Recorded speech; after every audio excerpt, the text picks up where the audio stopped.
अब सभी को जय मसीह। और आज हम पढ़ेंगे भजन संहिता उसके 45 अध्याय उसके 3 आयत से पढ़ेंगे।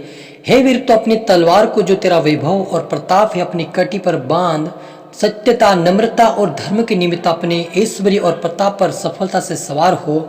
तेरा दाहिनी हाथ तुझे भयानक काम सिखलाए। तेरे तीर जो तेज है, तेरे सामने देश देश के लोग गिरेंगे, राजा के शत्रुओं के हृदय उनसे छीदेंगे। हे परमेश्वर, तेरा सिंहासन सदा सर्वदा बना रहेगा। तेरा राजदंड न्याय का है। तूने धर्म से प्रीति और दुष्टि से बैर रखा है। इस कारण परमेश्वर ने, हाँ, तेरे परमेश्वर ने तुझको तेरे साथियों से अधिक हर्ष के तेल से अभिषिक्त किया है। तेरे सारे वस्त्र सुगंध, गंधरस और अगर और तेज से सुगंधित है। हालेलुया। हम छोटी सी दुआ करें। धन्यवाद प्रभु यीशु पवित्र आत्मा पिता परमेश्वर, आज का वचन मेरे पिता हमारे हर एक जुम्मे हिम्मत और हिया वाला है प्रभु जी।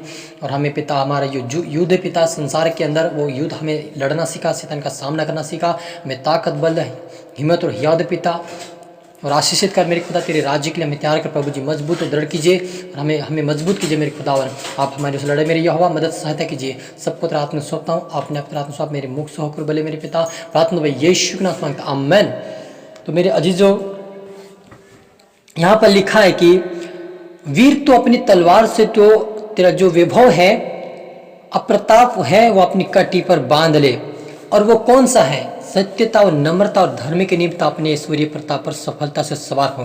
हालेलुया। मेरे अजीजों, यदि हम इस संसार के अंधकार की शक्तियों से हमारा युद्ध है, मनुष्य से नहीं है, तो उस युद्ध को लड़ने के लिए हमें क्या करना पड़ेगा? हमें सत्य पे चलना पड़ेगा, हमारे अंदर नम्रता रखनी पड़ेगी, और हमें धर्म के निमित्त जो परमेश्वर का जो वचन हमें जो सिखाता है, उस वचनों का हम जब पालन करेंगे, आज्ञाकारी बनकर चलेंगे, और उस प्रताप पर हम सफलता से सवार होंगे, तो परमेश्वर हमें अपनी दाहिनी हाथ से, हमारे दाहिनी हाथ से बड़े बड़े और भयानक काम सिखलाएगा हमें।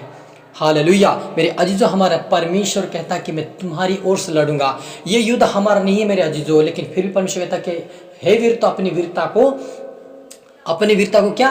नम्रता, बुद्धि और ज्ञान के साथ लड़। जब तक हम परमेश्वर के वचन को नहीं सीखेंगे, उसके अनुसार नहीं चलेंगे, उस वचनों का पालन नहीं कर, तब तक हम इस युद्ध को नहीं जीत सकते मेरे अजीजों। क्योंकि शैतान ने भी अपनी सेना खड़ी कर रखी है, लेकिन परमेश्वर हमारे ऐसा परमेश्वर जो शैतान को कुचलने का हमें अधिकार दिया है। और वह कहता है कि उसकी सिर को तो परमेश्वर ने कहा कि तू कुचला हुआ, परमेश्वर उसे कुचला है, लेकिन वो पूछ हिलाता है, उस पूछ से भी लोगों के ऊपर हमला करता है। लेकिन जब हम वचनों में होते, प्रार्थना में होते हैं, नम्रता के साथ चलते हैं, धर्म का काम करते हैं, परमेश्वर के काम करते हैं, तो परमेश्वर क्या करता है? हमारी ओर से लड़ता है। जब यीशु मसीह की परीक्षा हुई, तो जब वो यरदन नदी में जब वो बपतिस्मा लेकर बाहर गया, जब पवित्र आत्मा उतरा, तभी वो परीक्षा में पड़ा। उसके साथ पवित्र आत्मा थी, और वो पवित्र आत्मा उसको यीशु मसीह को सिखा रहा था कि यहाँ पर तो इस प्रकार से बोल। वो कहा कि पत्थर से करके रोटी बने, तू बहुत दिनों से भूखा है, तुझे भूख लगी और परमेश्वर तेरी सुनेगा। इस प्रकार से वो कह रहा था। लेकिन प्रभु यीशु मसीह ने, उसके अंदर जो आत्मा थी, वो कहना कि मैं ऐसा नहीं करूंगा, मैं परमेश्वर की परीक्षा नहीं कर सकता। हालेलुया।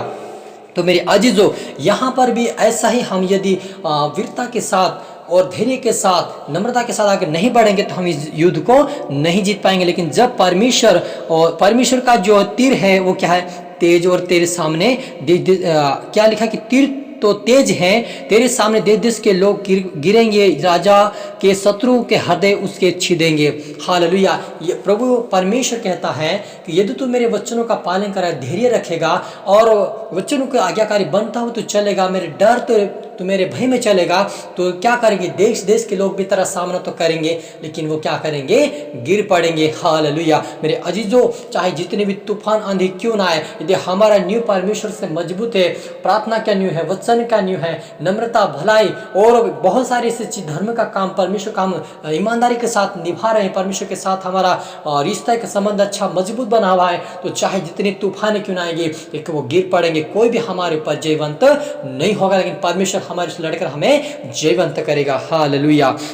आगे लिखा कि हे परमेश्वर, तेरा सिंहासन सदा सर्वदा बना रहेगा, तेरा राजदंड न्याय का है। हालेलुया। परमेश्वर क्या कहता है? न्याय से हरि को न्याय, परमेश्वर हरि का न्याय करेगा मेरे जीजो। जब हम इस युद्ध को जीत लेंगे, हमारा युद्ध क्या? आत्मिक युद्ध है। यदि हम इस युद्ध को जीत लेंगे, तो परमेश्वर हमारा न्याय कर, उस समय हम क्या करेंगे? परमेश्वर के राज्य में प्रवेश करेंगे।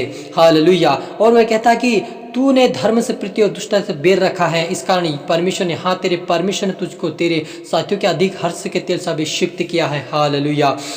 परमेश्वर उन लोगों से प्रेम करता है जो धर्म का काम करता है, जो दुष्ट व्यक्ति से बेर रखता है, दुष्ट जो लोग बोलते हैं उनकी संगति नहीं करता है, और वे परमेश्वर की व्यवस्था से प्रसन्न रहता है, और वह परमेश्वर के डर और भय में चलता है, और परमेश्वर के ही वचनों का पालन करता है, उससे परमेश्वर अपने अभिषिक्त तेल से अभिषेक किया। मेरे अजीजों, हम परमेश्वर के भक्त जन हैं, हम परमेश्वर का अभिषिक्त लोग हैं, तो हमारे जीवन में क्या होना चाहिए? परमेश्वर का प्रभाव होना चाहिए, परमेश्वर का सामर्थ्य होना चाहिए, परमेश्वर की प्रार्थना का प्रभाव होना चाहिए, हमारे अंदर नम्रता के प्रभाव होना चाहिए, हमारे अंदर प्रेम का प्रभाव होना चाहिए, हमारे अंदर परमेश्वर के जो वचन की जो तलवार है उसे कटी का बांधा, हमारे कट्टी पे हमें बांधा हुआ हमें दिखना चाहिए परमेश्वर को, तब हम इस युद्ध को जीत पाएंगे, और यह युद्ध हमें परमेश्वर जरूर जीत दिलाएगा। हालेलुया। और आगे लिखा है कि तेरे सारे वस्त्र गंध रस और अगर तेल से सुगंधित है, तो हाथी के दांत के मंदिरों में तलवारबाजी को कारण आनंदित हुआ है। हालेलुया। मेरे अजीजों, परमेश्वर हमारे वस्त्र को, जो हमारे आत्मिक वस्त्र है, परमेश्वर अपने ही हाथों से बनाता है। मेरे शरीर के जीवन के जो हम संसार में, तो उसका वस्त्र हमारे कपड़े का होता है, लेकिन परमेश्वर का जो वस्त्र जो हमें पहनाएगा वो एक पवित्रता का रहेगा, उसके ऊपर गंध रस और तेज का वो रहेगा, अगर का वो भी तेज रहेगा उसके ऊपर, क्योंकि परमेश्वर ने हमें एक जीवन दिया है, अद्भुत जीवन वो देने वाला परमेश्वर है। लेकिन जो कोई उसके वचनों का पालन करेगा, धैर्य रखेगा, चाहे वो कितनी परिस्थिति क्यों ना आए, जीवन में कोई भी समस्या क्यों ना आए, लेकिन वो सामना करता हुआ प्रार्थना व वचन में बना रहेगा, उसे परमेश्वर जीवंत करेगा और उसको अपने गले से लगाएगा। हालेलुया। हम छोटी सी दुआ करें। ओ रूहाना रबा सीखे रे बेबे रूहाना पवित्र आत्मा, धन्यवाद प्रभु पिता परमेश्वर। हाँ मेरे यहोवा, आप हमारे से लड़ने वाला परमेश्वर मेरे पिता प्रभु, हमें युद्ध करना सीखा। युद्ध पिता हमारा नहीं आपका प्रभु जी, हमें इस युद्ध में जीवंत दिला मेरे खुदा, हमारी मदद कर, हमारी सहायता कर मेरे खुदावन। आप महान परमेश्वर, आप योग्य मेरे खुदा, हमें ताकत बल दीजिए मेरे पिता, आप हमारे से लड़कर हमें जीवंत कीजिए मेरे खुदावन। जितने देखने और सुनने वाले आज के वजह से उनको ओ पिता परमेश्वर वीरता के साथ वो अपने युद्ध लड़ने वाले बन जाए, आत्मिकता में बड़े, प्रार्थना वचनों में और नम्रता में बड़े, यीशु मसीह के नाम से मेरे खुदा सबको तेरा आत्म स्वप्न अपने तरफ प्रभु जी प्रार्थना आज ब्लेस के धन्यवाद मेरे खुदावन। ये प्रार्थना दुआ यीशु तेरे मीठे नाम से मांगते हैं, आमीन।